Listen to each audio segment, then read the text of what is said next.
शुभ उदय बच्चों। हिंदी की कक्षा में एक बार फिर से आप सबका बहुत बहुत स्वागत है।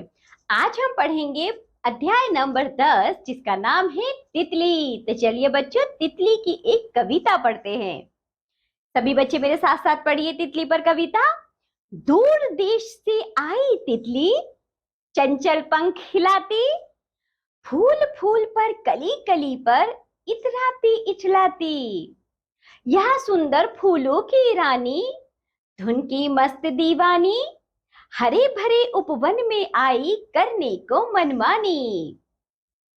कितने सुंदर पर हैं इसके, जगमग रंग रंगीले, लाल हरे बैंगनी बसंती, काले नीले पीले।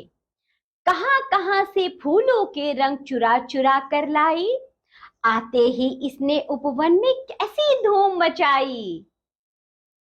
डाल डाल पर पात पात पर यह उड़ती फिरती है, कभी खूब ऊंची उड़ जाती फिर नीचे गिरती है। कभी फूल के रस पराग पर रुककर जी बहलाती, कभी काली पर बैठ ना जाने गुपचुप क्या कह जाती। तो बच्चों यह है तितली पर कविता। देखिए इस कविता में क्या बताया गया है।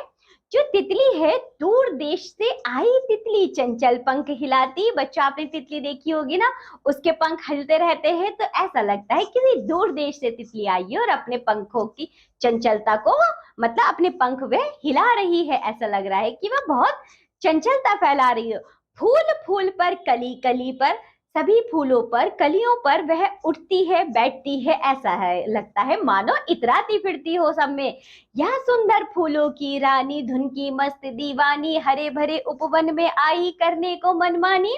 यानी कि बच्चों जो बगीचा है जिसमें खूब सारे फल फूल हैं, साथ ही बच्चों सुंदर सुंदर फूल हैं, ऐसा लगता है कि तितली जो है वह फूलों की रानी है और अपनी ही धुन में मस्त दीवानी होकर घूम रही है। कभी इस फूल पर बैठती है, कभी उस फूल पर, कभी इस फल पर, कभी उस फल पर, और पूरे हरे भरे उपवन में अपनी मनमानी करती फिरती है। कितने सुंदर पर है इसके। इस तितली के पंख तो देखो कितने सुंदर है। ऐसा लग रहा है जगमग रंग रंगीले हैं, लाल हरे बैंगनी बसंती काले नीले पीले सभी रंगों के इसके पंख है। कहां कहां से फूलों के रंग चुरा चुरा कर लाई, ना जाने कहां कहां से सभी फूलों के रंगों को चुराकर इनने तितली ने अपने पंखों में भर लिया है। आते ही इसने उपवन में कैसे धूम मचाई। इस बगीचे में आते ही तितली ने कैसी धूम मचा दी है। कभी इधर जाती है, कभी उधर जाती है, कभी इस फूल पे, कभी उस फूल पर घूमती रहती है। डाल डाल पर पात पात पर यह उड़ती फिरती है, कभी खूब ऊंची उड़ जाती फिर नीचे गिरती है। तो बच्चों कभी इस डाल कभी उस डाल वह तितली घूमती रहती है, कभी खूब ऊंची उड़ जाती और फिर नीचे गिरती है। कभी फूल के रस पराग पर रुककर जी बहलाती, कभी कली पर बैठ ना जाने गुपचुप क्या कह जाती।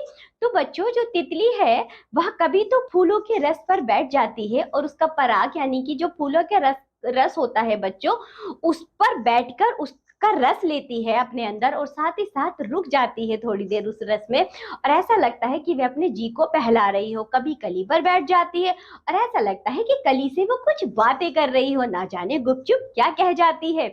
ये थी बच्चों तितली पर एक कविता। क्या आप लोगों ने तितली देखी है? तितली बहुत प्यारी होती है, एकदम रंग बिरंगी सी। जब वे बागों में आती है तो बच्चों बहुत अच्छा लगता है। साथ ही साथ तितली बच्चों कभी कि एक फूल पर कभी दूसरे फूल पर बैठ बैठ कर उनके रसों को लेती है, उनके रंगों को लेती है, खूब रंग बिरंगी होती है। तो चलिए इसी के साथ ही अध्याय होता है यहाँ समाप्त। अब हम मिलेंगे आपसे अगली कक्षा में, तब तक के लिए बाय बच्चों।